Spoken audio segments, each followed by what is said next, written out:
Welcome, everyone, to today's Explainer. I am absolutely thrilled to have you here as we embark on this really profound journey through the scriptures together. If you're a Torah-observant believer, there are honestly few passages out there as awe-inspiring as Psalm 24. It's not just a poem, right? It's a grand, sweeping liturgical anthem. Historically, this majestic psalm was actually sung during the processional entry of the Ark of the Covenant into Jerusalem, or during the absolute most solemn festival worship at the temple. So today, we're going to deeply analyze this text. We're setting the stage for our own spiritual ascent, and we're going to see exactly how this ancient procession maps directly onto our modern walk with the Most High. Okay, let's dive into this. Here's our roadmap for our spiritual climb today. 1. Sovereign ownership of creation. 2. Qualifications for Mount Zion. 3. The Ancient Gates Challenge. 4. Prophetic fulfillment in Messiah Yahshua. And finally, number 5, preparing to meet the King. I want to kick things off by posing a central, provocative question that really defines this entire explainer. Quote, "Who may ascend into the hill of Yahweh?" End quote. Think about that for a second. This isn't just some rhetorical question, it's a literal challenge issued to anyone seeking to enter the physical presence of the Most High. How do we, as finite, flawed beings, possibly bridge the gap to the infinite? Keep that question burning in your mind as we move forward. All right, Section 1, Sovereign Ownership of Creation. Before we can even think about ascending the mountain, we have to start right at the base and acknowledge Yahweh's absolute authority. Let's look at the foundational text from David. Quote, "The earth is Yahweh's and all its fullness, the world and those who dwell therein. For he has founded it upon the seas and established it upon the waters." End quote. That's Psalm 24, verses 1 and 2. Guys, this is an absolute, undeniable declaration of universal sovereignty. In the Hebrew, it's El Yahweh Haaretz Loah. To Yahweh belongs the earth and everything filling it. He isn't just some local deity. He is the sovereign owner of the entire cosmos, literally, because he manufactured it from scratch. Now, what's really interesting about this comparison is the stark contrast it draws. You see, ancient Near Eastern mythology promoted these petty, territorial gods who bickered, fought over specific borders, and claimed authority only over certain geographic features. It's like a giant game of turf wars. But David? He completely dismantles this pagan worldview to establish Yahweh's total dominion. Yahweh doesn't just own Israel, he owns the entire globe, the Tevel, and every single human being living on it. He possesses complete architectural supremacy, having laid the very foundations of the dry land above the chaos of the primeval waters. He brings divine order straight into formlessness. Moving on to Section 2, Qualifications for Mount Zion. Because Yahweh is the holy creator, approaching his physical presence requires some incredibly strict ethical preparation. Let's read exactly what the scriptures demand. Quote, "Who may ascend into the hill of Yahweh, or who may stand in his holy place?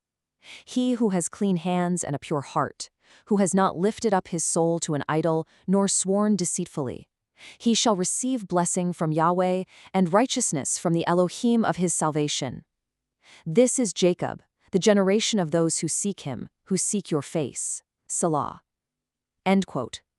Really look at the promise in verse 5 there. Those who actually meet these rigorous Torah standards, they receive beracha, which is blessing, and tzedakah, righteousness or vindication, straight from the Elohim of their salvation. So, the crucial point here is this fourfold code of sanctuary access. Just look at the strict moral checklist required of a true worshiper. First up, clean hands. This means external purity, making sure your life is completely free from violence, extortion, or any kind of forbidden gain. Second, a pure heart. This is your internal integrity. It's a single-minded devotion to Yahweh without any hidden hypocrisy. Third, an untainted soul. This means actively refusing to dedicate your life force to empty pagan idols or vanity. And fourth, a truthful tongue, maintaining strict, unwavering honesty in all your speech and legal covenants. You absolutely cannot separate your physical actions from your spiritual devotion. I really want to pause and highlight two specific Hebrew terms from Psalm 24 here. Neki kapayim for clean hands and bar lava for pure heart. In Torah observance, these two simply must operate together. Neki kapayim is your practical, external purity in deeds, what you physically do out in the world. Bar lavav is the internal integrity of your thoughts and motives. The Torah requires both, right? You can't just have good thoughts while your hands do evil, and on the flip side, you can't just go through the external motions if your heart is far from Elohim.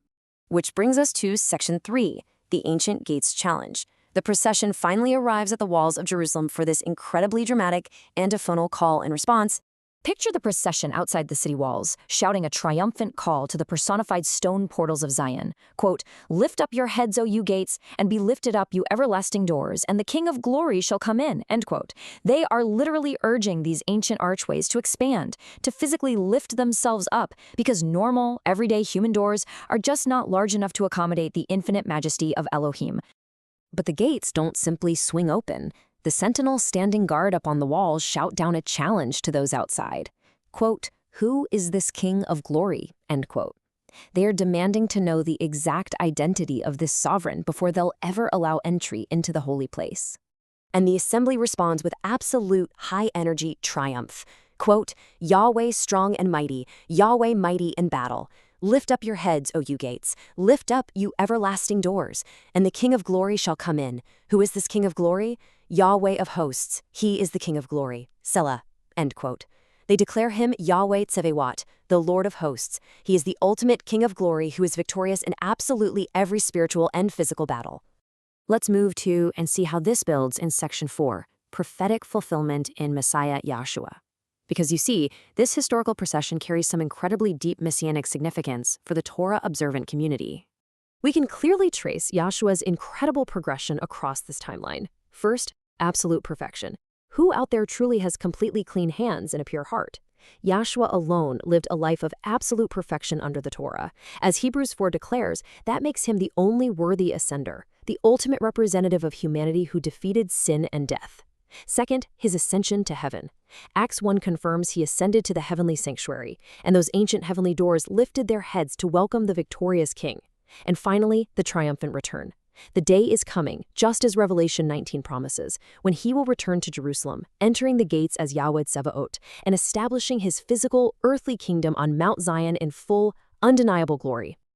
And that leads us perfectly to Section 5, preparing to meet the king. This is a direct, practical call to action for every believer to live with a continuous awareness of Elohim's holiness in our own lives right now.